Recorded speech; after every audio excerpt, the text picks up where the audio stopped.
table about to have his organs removed. Physicians refused to proceed with the organ recovery because they believed that he was still alive. Because they acted, TJ is alive and is here with us today. TJ, we are grateful that you're here, and we're grateful to those physicians who had the courage to do the right thing. TJ's story is a powerful reminder that every safeguard exists for a reason. Most organ procurement organizations carry out this work with professionalism, compassion, and deep respect for both donors and recipients. But Network for Hope repeatedly failed to meet those standards. It was a bad apple. When an organization entrusted with the gift of life repeatedly puts patients at risk, the federal government has the duty to act, and that's why we're acting today. President Trump directed this administration to restore integrity, strengthen patient protections, and rebuild trust in the American organ donor system. That work began last year, and it continues today. An organ procurement organization is entrusted with one of the greatest gifts that a human being can give, the gift of life. That responsibility demands excellence, it demands transparency, and above all, it demands respect for the dignity and sanctity of every human life. I had a nephew, Michael Hines, who a little over a year and a half ago, he was a 20-year-old boy who had born with cerebral palsy, but his body was that of a 6 or 7-year-old. And that's how I always think of him, although I was with him for almost 20 years. And he had an accident at his school 2 years ago, and his brain died. And our family made the decision to donate his organs. We were in an Orlando hospital, and we kept him there for 3 years, for 3 days, while the respirators kept his body alive. And our family sat with him 24 hours a day. In the end, he made 11 contributions, including a life-saving contributions to a 9-year-old boy who got his heart, and a life-saving contribution to a mother of children with intellectual disabilities who got his liver. 11 separate recipients received his organs. And when we operated him, when we brought him to the surgery room at the very end of his life on the 3rd day when he was ready, and the organ recipients were ready, the organ donor organization, the hospital, put on a march of heroes with the entire hospital community participated, walking us through the hospital corridors with people standing respectfully by till we brought him to the surgery room. And he was able to give the ultimate gift, which was life to other people. And he, in our view, he continues to live today through those people to whom he donated those organs. Everybody who donates an organ and everyone who receives an organ deserves that kind of dignity. And unfortunately, this organization was neglecting that bond of trust.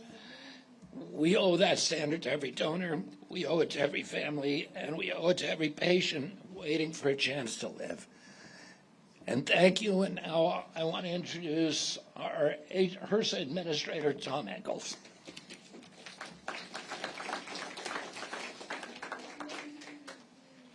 Thank you, Mr. Secretary. And Mr. Secretary, sorry for your loss, but stories like that happen all across this country, and there are success stories, but unfortunately, that's not what we're talking about today.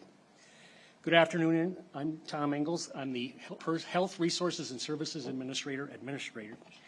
At HRSA, we oversee the nation's organ donation and transplant system, including federal oversight of the Organ Procurement and Transplantation Network, or OPTN.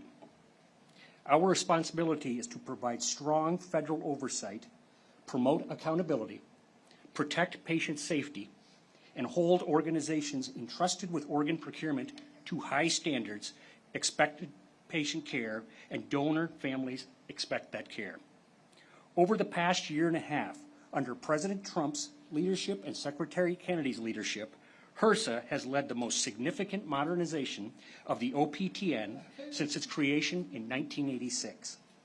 Strengthening oversight, improving transparency, advancing patient safety, modernizing governance, and investing in technology that supports a stronger transplant system.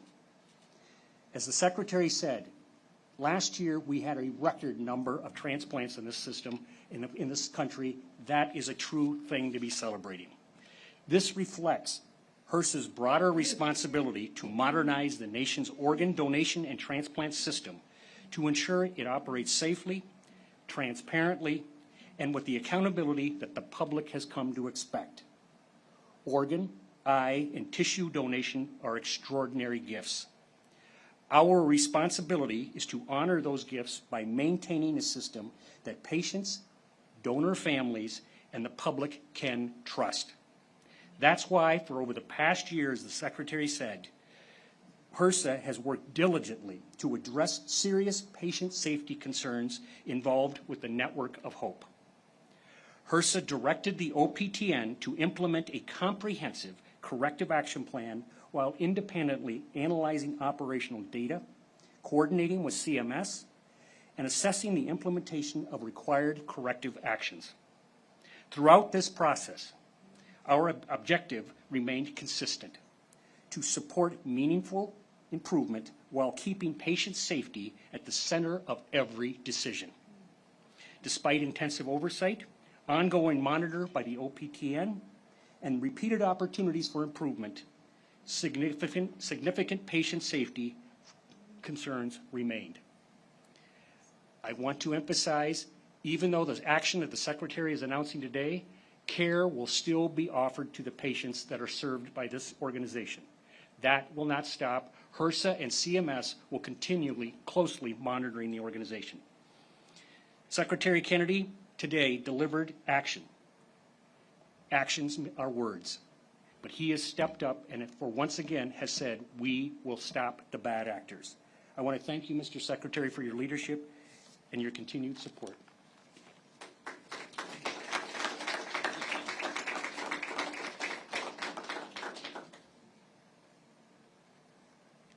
Hello all.